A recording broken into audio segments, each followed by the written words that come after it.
The security guard's hand tightened around Daniel's arm as the crowded bank fell strangely silent.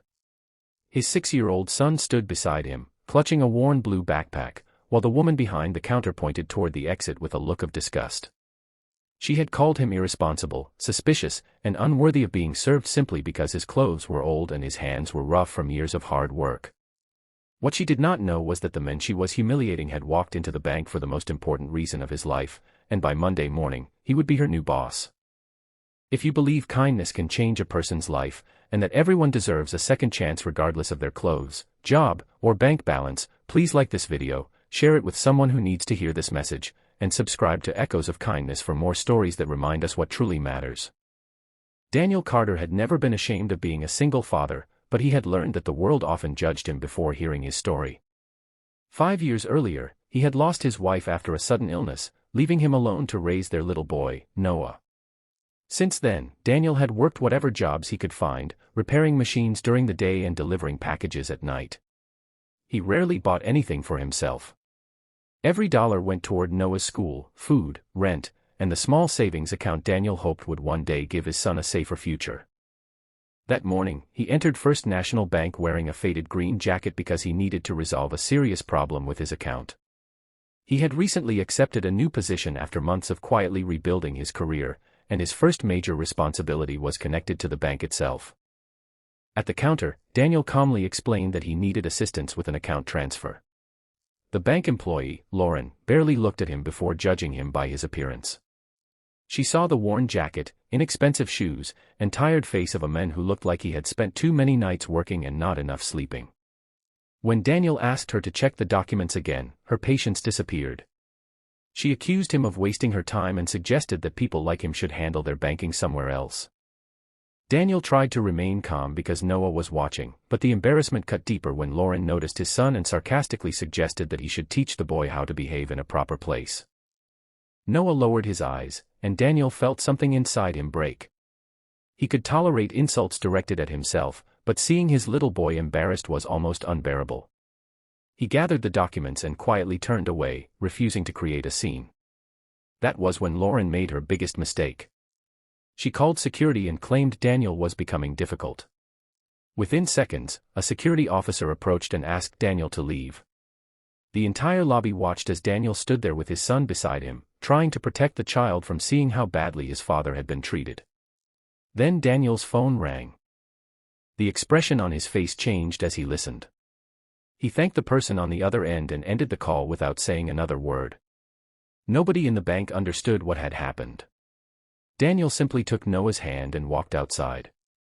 Lauren watched them leave, certain she had just dealt with an ordinary troublesome customer.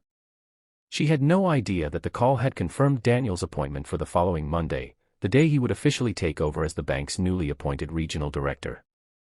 Daniel had not been hired because of family connections or wealth. Years earlier, he had built a successful financial technology company from a tiny rented office. After selling the company, he had spent months looking for an opportunity where he could make a difference.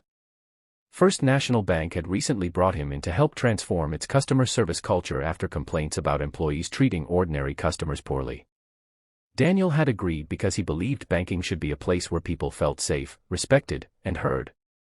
Monday morning arrived, and the same lobby that had watched him leave in humiliation suddenly became silent when Daniel walked through the doors wearing a tailored suit. Senior executives rushed forward to greet him. Employees stood straighter. The branch manager proudly introduced him as the bank's new regional director. Lauren froze behind her desk. Her face drained of color as she realized exactly who she had insulted. Daniel could have fired her immediately. He had every authority to do it. Instead, he asked her to sit down and tell him honestly why she had treated him that way. Lauren struggled to answer. Her confidence disappeared, replaced by shame. She admitted that she had judged him because of his clothes and assumed he was unimportant. She apologized, not because he was her boss, but because she finally understood that she had humiliated a grieving father in front of his child. Daniel accepted her apology, but he made one thing clear. The bank would not measure people by their clothing, income, profession, or social position. He introduced new customer service training across the branches and created a policy requiring employees to treat every customer with dignity. He also refused to let Lauren escape without learning from her mistake. Instead of firing her, he placed her under supervision and gave her an opportunity to prove that she could change. Weeks later, Daniel returned to the same branch with Noah. This time, Lauren came around the counter, knelt beside Noah, and sincerely apologized for the way she had treated him. Noah smiled shyly and accepted the apology. Daniel watched silently, realizing that sometimes the greatest victory is not making someone suffer for their mistake, but giving them the chance to become better. Before we reach the final moment, if this story touched your heart, please like the video, share it with someone who believes people should never be judged by appearances, and subscribe to Echoes of Kindness. Your support helps these stories reach more people who need a reminder that kindness still matters.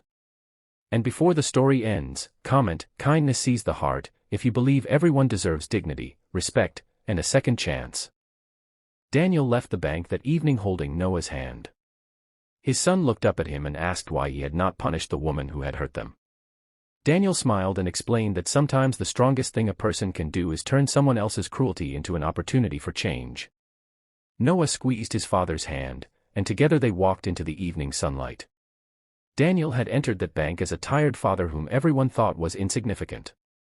He left as a leader who had proven something far more valuable than money or power. True success is not measured by how many people you can command, but by how many lives you can make better when you finally have the power to do so.